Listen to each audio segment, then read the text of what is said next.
pacar sedang menyelam. Nunggunya di pinggir dermaga. Ketika ada yang mengucap salam, harap dijawab dengan lantang dan bertenaga.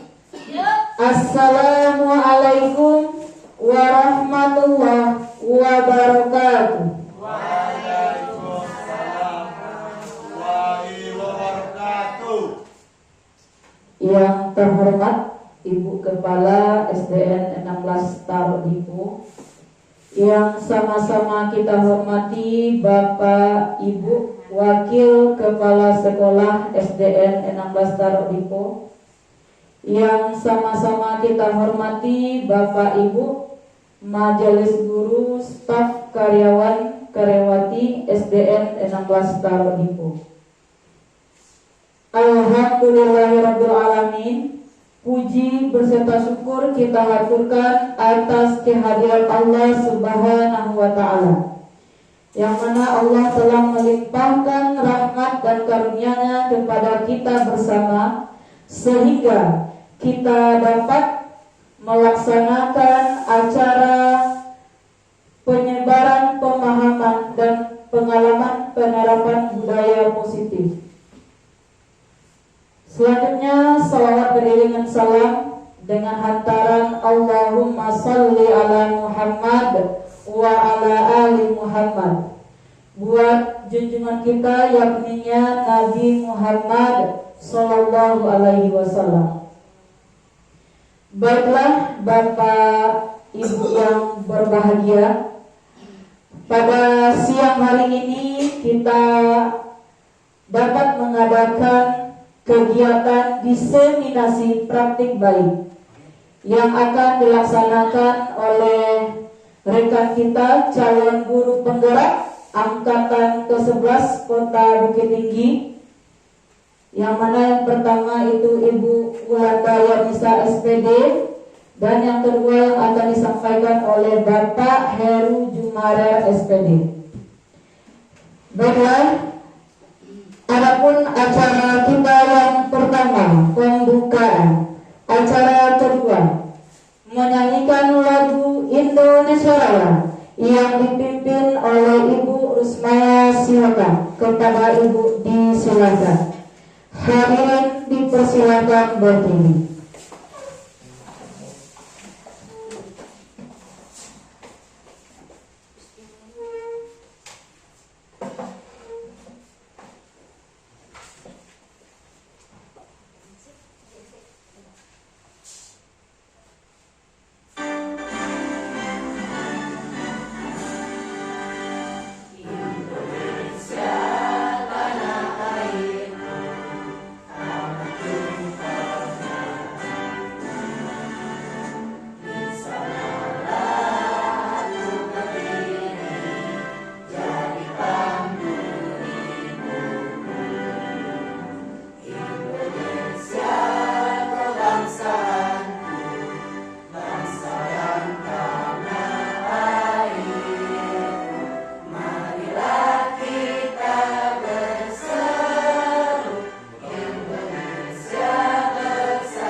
Silakan duduk kembali.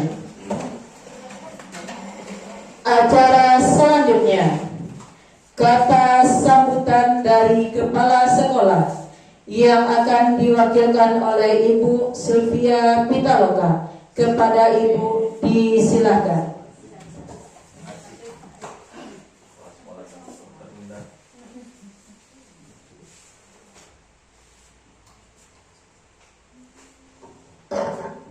Assalamualaikum warahmatullahi wabarakatuh.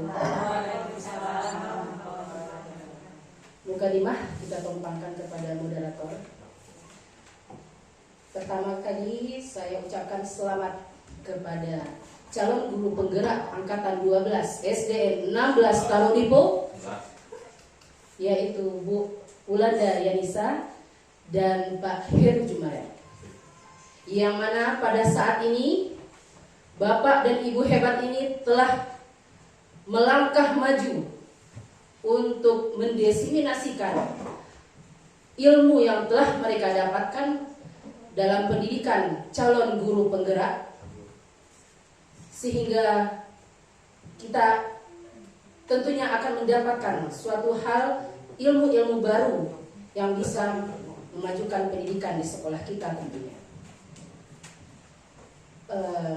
Saya sebagai perwakilan dari kepala sekolah sangat berharap untuk ilmu yang akan didiseminasikan pada hari ini bisa kami terima dengan baik dan bisa kami terapkan dalam pembelajaran di kelas masing-masing. Itulah kata sambutan saya. Saya ucapkan selamat sekali lagi kepada guru-guru di sini. Selamat menikmati. Wabillahi taufiq wal hidayah. Wassalamualaikum warahmatullahi wabarakatuh.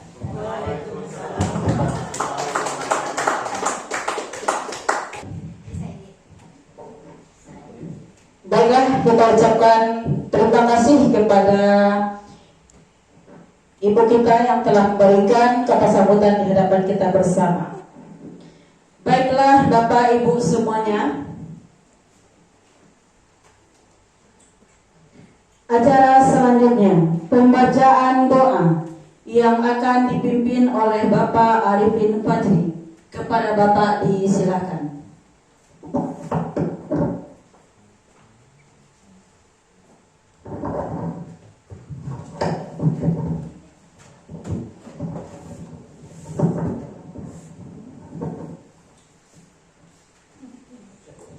Assalamualaikum warahmatullahi wabarakatuh. A'udzu billahi minasyaitonir rajim. Bismillahirrahmanirrahim. Alhamdulillahirabbil alamin hamdan syakirin hamdan na'imin hamdan yuwafi ni'amahu wa yukafi mazidan. Ya Rabbana lakal hamdu kama yanbaghi li jalali wajhikal karim wa 'azimi sultanik. Allahumma shalli ala sayyidina Muhammad wa ala ali sayyidina Muhammad. Allahumma ghafir lana dhunubana wa liwalidina warhamhum kama rabbayana shaghira wa li jami'il muslimina wal muslimat wal mu'minina wal mu'minat al-ahya'i minhum wal amwat. Rabbana shrah lana sudurana wa yassir lana umurana wahlul 'uqdatam min lisanina yafqahu qawlana. Allahumma inna nas'aluka salamatan fid din wa 'afiyatan fil jasad wa ziyadatan fil 'ilm wa barakatan fil rizq wa tawbatan qabla al-maut wa rahmatan 'inda al-maut wa maghfiratan ba'da al-maut. Rabbana atina fid dunya hasanah wa fil akhirati hasanah wa qina 'adzabannar. Wa sallallahu ala sayyidina Muhammad. Alhamdulillahi rabbil alamin. Assalamualaikum warahmatullahi wabarakatuh.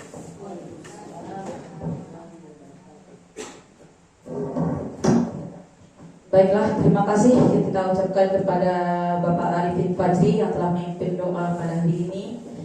Semoga yang dibacakannya tadi dapat memperlancar acara kita dari awal sampai akhir. Baiklah Bapak Ibu hebat semuanya, kita akan masuk ke acara yang kita tunggu-tunggu.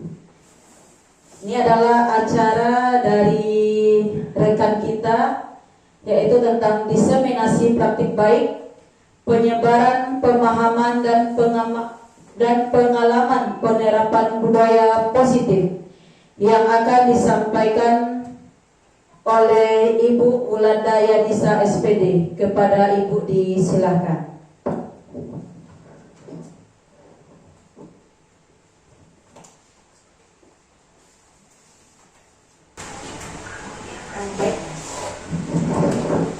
Terima kasih kepada moderator.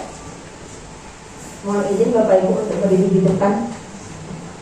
Bismillahirrahmanirrahim. Assalamualaikum warahmatullahi wabarakatuh. Alhamdulillahilladzi hadana li hadza wa ma kunna linahtadiya laula an Allah. Asyhadu an la ilaha illallah wa asyhadu anna Muhammadan abduhu wa rasuluh la nabiyya ba'da amma ba'du. Yang terhormat Ibu Kepala Sekolah SD Negeri 16 Karolingko yang pada hari ini diwakilkan. Yang terhormat Bapak Ibu guru, karyawan dan karyawati SD Negeri 16 Karolingko.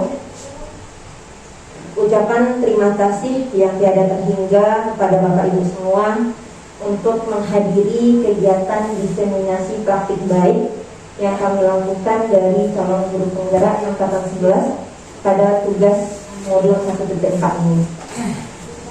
Puji syukur kehadirat Allah Subhanahu wa taala yang telah melimpahkan rahmat dan karunia-Nya kepada kita bersama sehingga kita dapat berkumpul di kelas 5A ini dalam rangka diseminasi praktik baik, penyebaran pemahaman dan pengalaman penerapan budaya positif modul 1.4.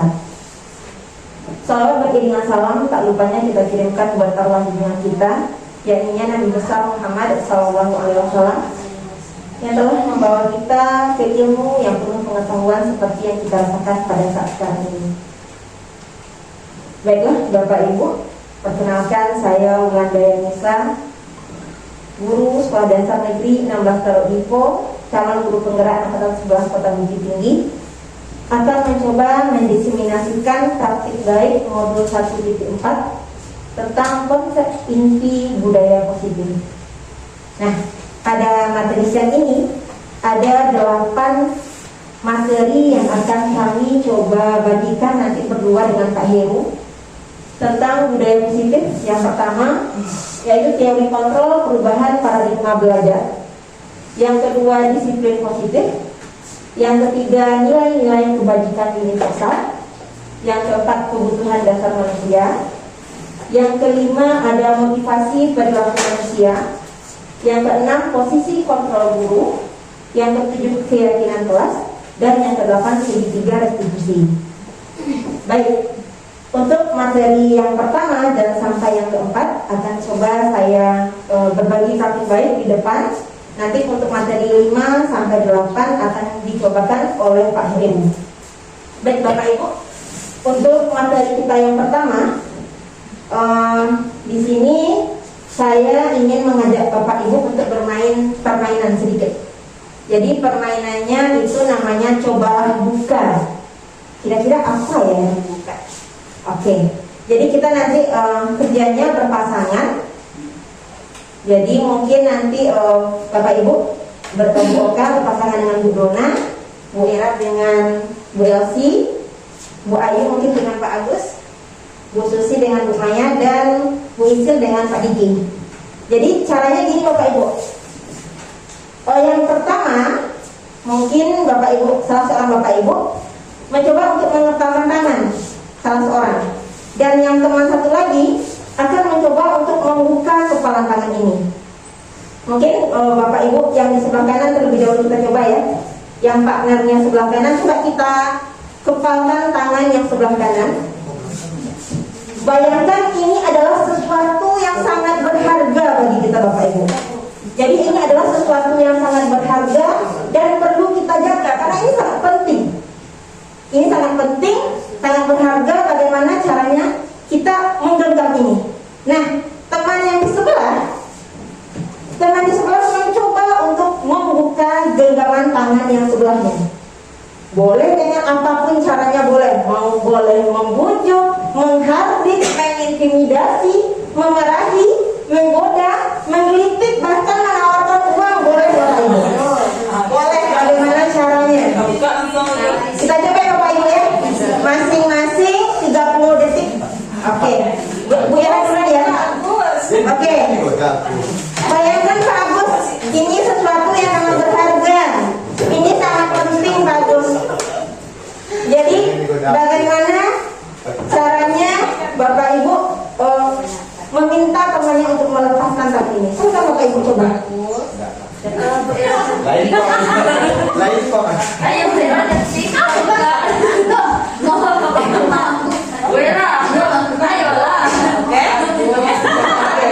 Oke. Gak berhasil ya Bu ya? Gak berhasil. Coba dicek Bapak Ibu. Oke. Coba Bu Elsi yang ditutup. Oke, Bu Era rayu Bu Era.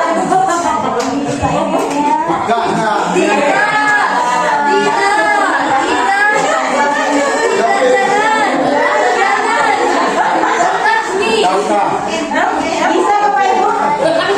Nggak bisa ya? Oke. Belum ya? Oke, Bu Dona coba dulu Bu Dona. Oke, baik. Terima kasih. Terima kasih Bapak Ibu. Tepuk tangan untuk kita semua. Main tuh. Baik, terima kasih Bapak Ibu. Jadi permainan ini ada hubungannya dengan teori kontrol sebenarnya Bapak Ibu. Nah, selanjutnya Pak Ibu, dalam kegiatan kita tadi Bapak Ibu, sesungguhnya siapa sebenarnya yang memegang kendali atas kepala tangan kita ini? Diri kita sendiri. Betul sekali Pak Agus.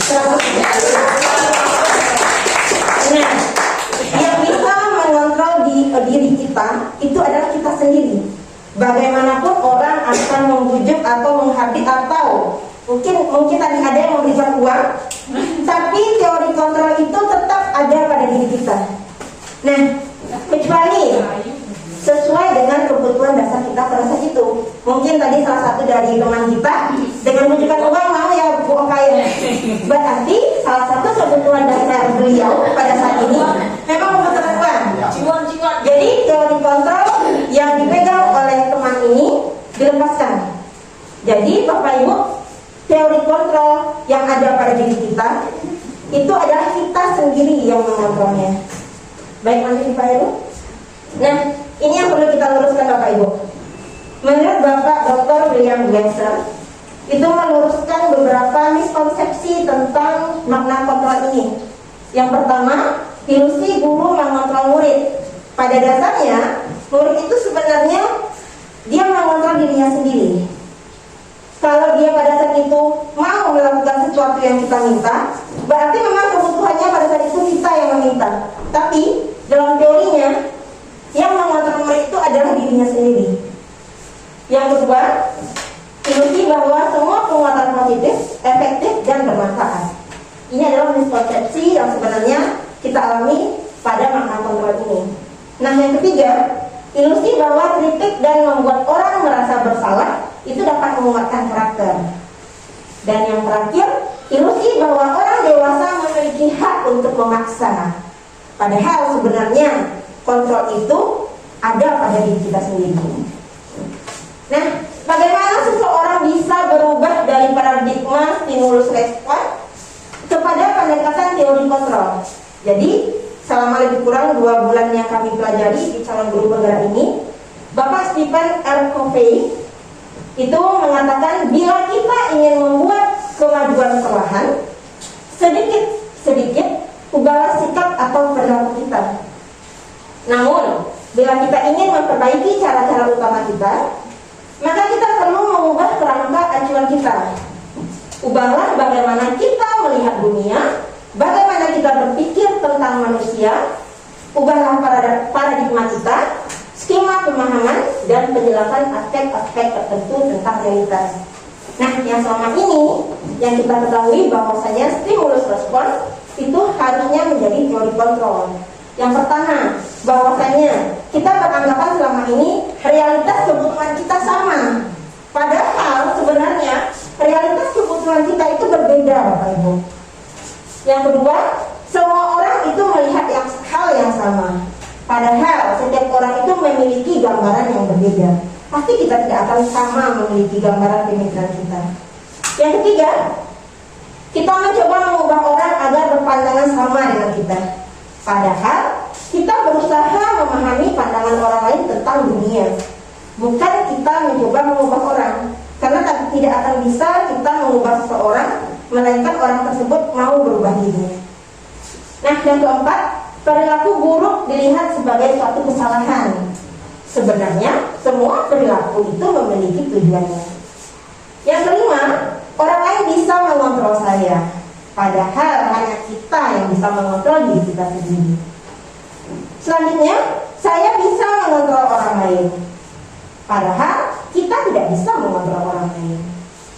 Yang ketujuh, pemaksaan ada pada saat bujukan gagal. Kayak tadi ya Bu ya, pemaksaan ada pada saat bujukan gagal. Padahal seharusnya kolaborasi dan konsensus menciptakan pilihan-pilihan yang baru. Dan yang terakhir, model berpikir kita menang kalah, yang seharusnya pada teori kontrol, model berpikir itu harus menang dan menang. Jadi sebelum melakukan sesuatu kita harus memikirkan untuk menang, jangan untuk menang dan kalah. Jadi miskonsepsi yang selama ini kita lakukan, mudah-mudahan dengan berjalannya waktu bisa kita perbaiki dengan teori kontrol yang sebenarnya. Nah, itulah paradigma perubahan teori kontrol yang pertama. Selanjutnya kita masuk pada materi yang kedua, Bapak Ibu, disiplin positif. Nah, Bu Ulan minta pendapat Bapak Ibu lagi nih, mau ngajak diskusi lagi. Ketika mendengar kata disiplin, apa yang terbayang di benak Bapak Ibu? Apa yang terlintas di pikiran Bapak Ibu ketika mendengar kata disiplin? Hukuman. Bu Dona bagus sekali, Bu Dona, hukuman, benar. Kalau dikatakan disiplin, itu berarti hukuman. Benar. Lalu Bapak Ibu, ada lagi nggak pikirannya ketika mendengar kata disiplin, apa lagi Bapak Ibu? Terbayang langsung di pikirannya. Tepat waktu. Tepat waktu berarti, tepat waktu itu masuk pada peraturan ya Pak Agus ya? Iya, benar sekali Pak Agus. Oke, benar Bapak Ibu. Kebanyakan orang akan menghubungkan kata disiplin itu dengan kata tertib. Kata tertib, teratur, dan kepatuhan pada peraturan. Nah, kata disiplin juga sering dihubungkan dengan hukuman. Bagus sekali Bu Dona. Padahal itu sungguh berbeda Bapak Ibu. Karena belajar tentang disiplin positif tidak harus dengan memberikan hukuman. Justru itu adalah salah satu alternatif terakhir, dan bila perlu tidak kita gunakan lagi hukuman ini. Gimana caranya Bapak Ibu? Nah, Bapak Ki Hajar Dewantara itu menyatakan bahwa untuk mencapai kemerdekaan atau dalam konteks pendidikan kita saat ini, untuk menciptakan murid yang merdeka, syarat utamanya adalah harus ada disiplin yang kuat. Apa maksudnya disiplin yang kuat? Disiplin yang kuat dimaksud adalah disiplin diri yang memiliki motivasi internal, motivasi dalam diri kita. Tapi jika kita tidak memiliki motivasi internal, maka kita memerlukan pihak lain untuk mendisiplinkan kita, atau motivasi eksternal karena berasal dari luar, bukan dari dalam diri kita sendiri. Nah, bagaimana cara menumbuhkan disiplin positif? Itu harus ada dalam diri kita Bapak Ibu. Kalau dalam diri kita memiliki disiplin positif, maka apapun yang akan kita lakukan itu tidak akan berkaitan dengan yang namanya lagi hukuman. Nah, di sini Bapak Ibu, disiplin positif itu sebenarnya adalah cara penerapan disiplin yang mengajarkan murid untuk bertanggung jawab dan menumbuhkan kesadaran diri berdasarkan nilai-nilai kebajikannya. Yang kedua, lebih ke arah disiplin diri yang dapat mengontrol diri murid dalam melakukan segala tindakan dan dapat membuat murid memahami dan menyadari disiplin berdasarkan motivasi internal, bukan akibat paksaan, ujian ataupun hukuman. Dan yang ketiga, sebagai pendidik, di sini, sebagai pendidik tujuan kita adalah menciptakan anak-anak yang memiliki disiplin diri, sehingga mereka bisa berperilaku dengan mengacu pada nilai-nilai kebajikan universal dan memiliki motivasi intrinsik bukan ekstrinsik, motivasi dalam diri bukan motivasi dari orang lain. Nah, baik Bapak Ibu, itu adalah dua materi yang kita sudah pelajari. Selanjutnya kita masuk pada nilai-nilai kebajikan. Apa ya itu nilai-nilai kebajikan? Pada disiplin positif itu ada hubungannya dengan nilai-nilai universal. Nah, di sini Bapak Ki Hajar Dewantara maupun Ibu Diana Gosen itu mengartikan disiplin sebagai bentuk kontrol diri. Jadi disiplin ini mengacu pada kontrol diri, yaitu belajar untuk kontrol diri agar dapat mencapai suatu tujuan mulia. Apa tujuan mulianya Bapak Ibu? Tujuan mulianya di sini mengacu pada nilai-nilai atau prinsip-prinsip mulia yang dianut seseorang. Nah, dinamakan nilai-nilai tersebut sebagai nilai-nilai universal. Nilai-nilai kebajikan yang ingin dicapai oleh setiap orang Indonesia itu dikenal dengan profil pelajar Pancasila. Kenapa profil pelajar Pancasila? Karena kita pada kurikulum Merdeka itu menerapkan pada profil pelajar Pancasila. Ada 6 nilai profil pelajar Pancasila. Nah, kalau di sekolah dasar kita menyanyikan ya Bapak Ibu ya. Mau kita nyanyikan sama-sama Bapak Ibu? Boleh ya? Kita nyanyikan dengan gerakan? Boleh. Gerakannya ada seperti ini Bapak Ibu. Pelajar Pancasila beriman dan bertakwa pada Tuhan Yang Esa dan berakhlak mulia, berkebinekaan global, gotong royong mandiri, kreatif dan bernalar kritis. Oke, kita nyanyikan sama-sama Pak Agus. Oke. Semangat ya Bapak Ibu ya. 1, 2, 3. Belajar Pancasila, beriman dan bertakwa pada Tuhan Yang Esa dan berakhlak mulia, berkebinekaan global, gotong royong mandiri, kreatif dan bernalar kritis. Baik, terima kasih Bapak Ibu sudah mau melakukan. Nah, jadi nilai-nilai kebajikan ini adalah nilai-nilai yang ada pada profil pelajar Pancasila. Oke. Baik, Bapak Ibu sedikit ada refleksi untuk kita bersama. Bisa terbaca Bapak Ibu? Bisa. Sebagai seorang pendidik, saat Bapak Ibu hadir bekerja di sekolah, termasuk saya juga nih Bapak Ibu. Sebagai seorang pendidik, saat kita hadir bekerja di sekolah, motivasi apakah yang mendasari tindakan kita ke sekolah ini? Yang pertama, apakah Bapak Ibu hadir karena tidak ingin ditegur oleh kepala sekolah atau pengawas dan mendapatkan surat teguran menghindari ketidaknyamanan dan hukuman? Atau yang kedua, Bapak Ibu ingin dilihat dan dipuji oleh lingkungan Bapak Ibu, atau mendapat penghargaan sebagai kepala sekolah berprestasi, guru berprestasi, mendapatkan imbalan atau penghargaan dari orang lain?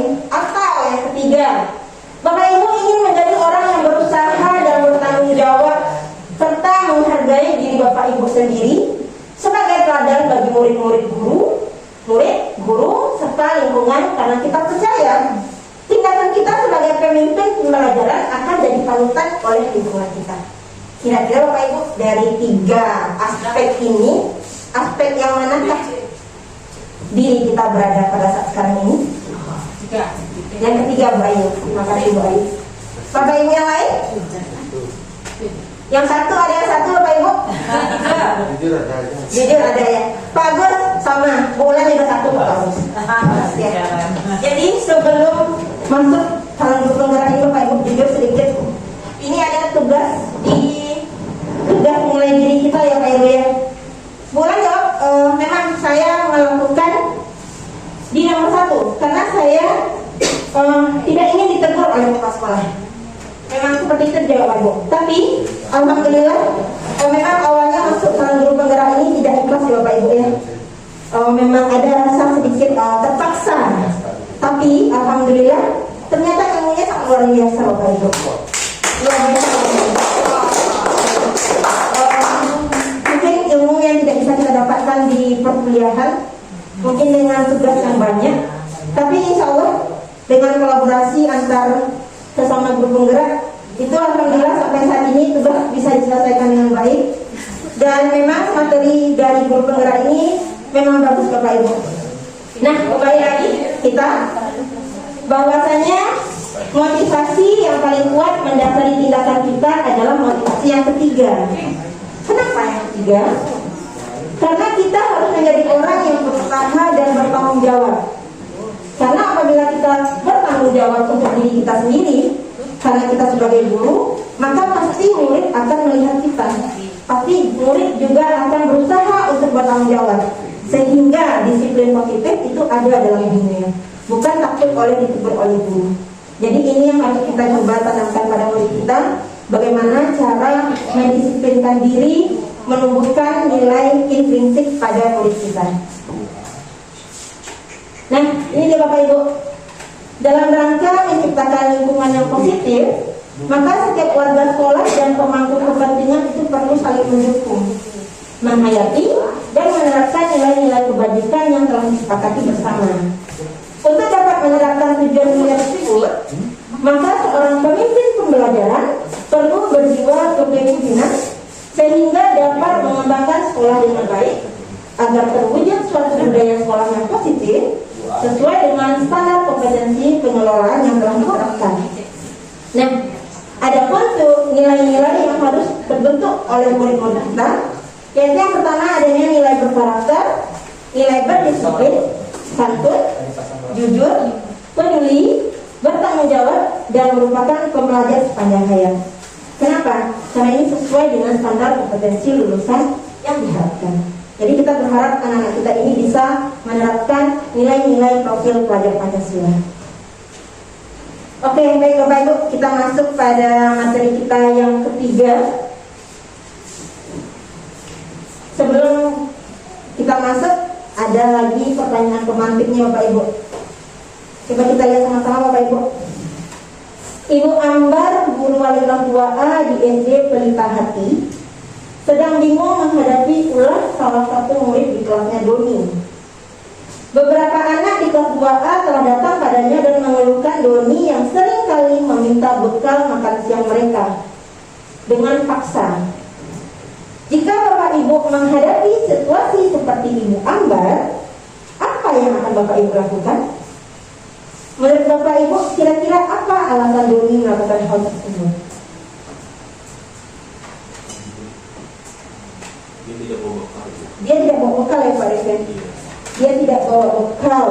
Ibunya kan dia bertengkar ya dari ibunya di rumah pagi-pagi ibu. Jadi Ya. tidak sempat bawa dari, tidak dapat bawa bekal dulu.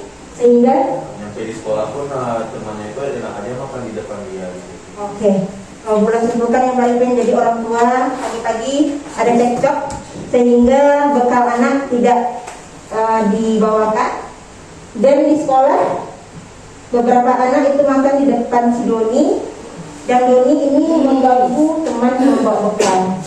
Kira-kira apa hubungannya dengan kebutuhan dasar manusia Bapak Ibu? Membutuhkan makanan. Iya, kebutuhan makanan yang Bu Dona ya. Nah, di program berpenggerak ini Bu Dona, membutuhkan makanan itu adalah kebutuhan dasar manusia. Jadi ada 5 kebutuhan dasar manusia kita ini. Nah, ini dia. Yang pertama, betul sekali Bu Dona, kebutuhan makanan itu disebut dengan kebutuhan untuk bertahan hidup. Jadi kebutuhan untuk bertahan hidup itu dalam kasus si Doni tadi, apabila jawaban Doni ketika ditanya oleh Ibu Ambar adalah karena ia lapar dan orang tuanya tidak membawakannya bekal makan siang, maka kebutuhan dasar yang sedang berusaha dipenuhi Doni adalah kebutuhan untuk bertahan hidup karena dia membutuhkan makanan. Yang kedua, sementara apabila Doni menjawab alasannya mengambil bekal temannya karena dia merasa senang temannya sehingga memperhatikan dia. Ketika temannya melaporkan tindakannya itu pada guru, dan guru memberitahu orang tuanya sehingga orang tuanya jadi memperhatikan dia, maka kebutuhan dasar yang dipenuhi Doni adalah rasa kasih sayang dan rasa diterima. Dan yang ketiga, dalam kasus Doni tadi, apabila jawaban Doni adalah dia merasa hebat karena temannya takut dengan dia dan menuruti keinginannya, maka kebutuhan yang berusaha dipenuhi oleh si Doni adalah kebutuhan penguasaan, yaitu kebutuhan pengakuan atas kemampuan. Yang keempat, bila jawaban Doni dalam kasus di atas adalah bahwa dia merasa bosan dengan bekal makanan yang dibawakan ibunya dari rumah, karena ibunya selalu membawakan bekal yang sama, oleh karena itu dia ingin mencoba makanan teman-teman yang beraneka ragam, maka kebutuhan yang dibutuhkan oleh Doni adalah kebutuhan kebebasan. Dan yang kelima, apabila dalam kasus tadi bila Doni menjawab bahwa ia melakukannya karena iseng saja dan ingin menikmati ekspresi wajah teman-temannya, berarti kebutuhan yang dipenuhi Doni adalah kebutuhan kesenangan. Jadi ada 5 kebutuhan dasar manusia.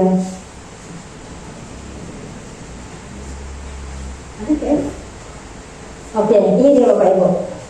Jadi ada 5 kebutuhan dasar manusia.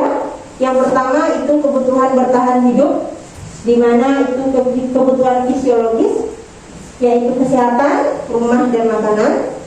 Yang kedua ada kebutuhan penguasaan, di mana itu keinginan untuk dianggap berharga, diakui atas prestasi dan keterampilan, didengarkan dan memiliki harga diri.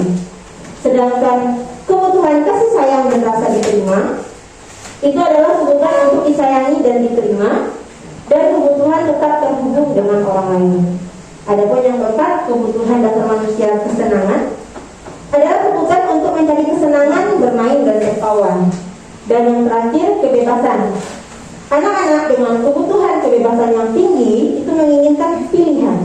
Mereka perlu banyak bergerak, suka mencoba-coba, tidak terlalu terpengaruh oleh orang lain, dan senang mencoba hal baru dan menarik. Jadi ada 5 kebutuhan dasar manusia. Oke, kita coba refleksi bersama-sama Bapak Ibu. Pertanyaannya adalah kebutuhan apa yang dibutuhkan oleh pertanyaan pertama. Pertanyaannya adalah, tahun ini Dimas genap berusia 17 tahun. Ia senang sekali ketika ayahnya mulai mengerjakan cara menyetir mobil. Setiap akhir pekan, ia berlatih menyetir mobil. Ia terlihat senang sekali berlatih sampai akhirnya ia bisa menyetir dengan baik dan lancar. Ketika ibunya bertanya pada Dimas, apa yang membuat dia ingin bisa menyetir mobil? Ketika jawaban Dimas adalah seperti ini, kira-kira kebutuhan apa yang Dimas penuhi? Yang pertama, aku merasa bangga dan keren. Kira-kira kebutuhan dasar dari yang 5 tadi, kebutuhan dasar apa yang dibutuhkan oleh Dimas? Oke Bu Dona. Pengakuan atas kemampuan. Pengakuan atas kemampuan, itu berarti penguasaannya Bu Dona ya? Oke, disimpan dulu Bu Dona. Kita simpan dulu. Pertanyaan yang kedua, biar bisa jalan-jalan naik mobil sama teman-temanku. Kira-kira kebutuhan dasar manusia apa ya yang dibutuhkan oleh Dimas? Biar bisa jalan-jalan naik mobil sama teman-temanku. Apa ya Bapak Ibu? Apa Bu Ayu? Kebebasan. Kita kunci dulu ya Pak Ayu ya. Kebutuhan kebebasan. Yang ketiga, aku senang bisa pergi ke tempat-tempat yang aku suka. Kesenangan. Oke, kesenangan yang Bu Dana ya. Kita kunci Bu Dana. Yang keempat, menyetir mobil itu seru. Kesenangan juga. Kesenangan juga ya. Berarti yang pertama, kebutuhan yang dibutuhkan oleh Dimas adalah penguasaan. Yang kedua, biar bisa jalan-jalan naik mobil sama teman-temanku, itu tadi apa Bu? Kesenangan. Yang ketiga, Yang kedua kebebasan, yang ketiga kesenangan. yang kedua yang ini kebebasan ya Bu ya? Dia bisa jalan, Kebebasan. kasih sayang, Oke, Bu Muti apa Bu Muti ya? kasih sayang. Kasih sayang. Ada 2 versi ya Bapak Ibu ya. Yang pertama ada versi kebebasan, yang kedua ada versi kasih sayang. Nanti kita lihat lagi Bapak Ibu. Yang ketiga, kebutuhan apa Bapak Ibu? Aku senang, ya kesenangan. Kesenangan. Yang keempat Juga kesenangan karena dia seru kan. juga kesenangan. Oke, kita buka kuncinya Pak Heru. Oke, ini dia Bapak Ibu. Kira-kira Nomor 1 kan. nomor 1 betul, nomor 2 Nomor 3 Nomor 2 tadi kita jawab apa? kebebasan. Salah. Salah. Nomor 3 betul? Betul. Nomor 4 betul. Kita cross check lagi nomor 2 Pak Ibu. Oke. Oke. Tadi caranya biar bisa jalan-jalan naik mobil sama teman-temanku. Kira-kira kesenangan apa? Rasa kasih sayang dan diterima. Biar diterima. Diterima sama teman-temannya ya berarti ya. Oke, tepuk tangan untuk kita Bapak Ibu. Baik, yang terakhir. Satu lagi Bapak Ibu. Masih semangat Bapak Ibu? Kita tepuk semangat Bu Oka dulu nih. Boleh? Oke. Kita tepuk semangat ya Bu Oka.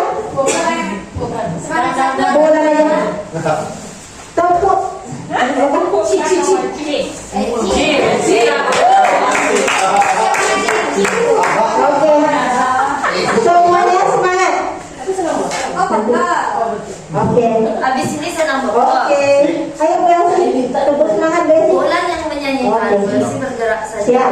Tepuk semangat. Ayo. Boleh berdiri dulu kalau mau. Kita lebih leluasa bergeraknya. Ayo merah, semangat merah. Iya. Ayo buka. Ayo Mara. Berio. Oke. Video sini. Oke. Bulan. Ya. Oke, Pagi. Silakan Pagi, berdiri Pagi. Ya Bapak Ibu, tepuk semangat. Dang dang dang, ding ding ding, dung dung dung, dang dang dang, ding ding ding, dung dung dung, say, ha ha ha ha, ha ha ha ha, say. Oke, terima kasih Belsi. Iya, sama-sama. Baik, satu pertanyaan lagi Bapak Ibu. Haus buakannya Bapak Ibu. Oke, yang terakhir. Dinda seorang anak kelas 3 SD. Begitu tiba di rumah, sepulang dari sekolah, menangis dan mengadu pada ibunya bahwa dia benci pada Ibu Rani, gurunya. Menurut Bapak Ibu, kebutuhan apa yang berusaha dipenuhi oleh Dinda jika jawabannya seperti ini? Bila Bapak Ibu berada dalam posisi Ibu Rani dan mendengar informasi dari ibunya Dinda tentang perasaan Dinda pada saat itu, apa yang akan Bapak Ibu lakukan pada Dinda besok ketika Dinda masuk sekolah agar kebutuhan Dinda terpenuhi? Pertanyaan yang pertama, jawaban Dinda adalah, Ibu guru bilang, aku tidak boleh bersenandung sewaktu mengerjakan tugas.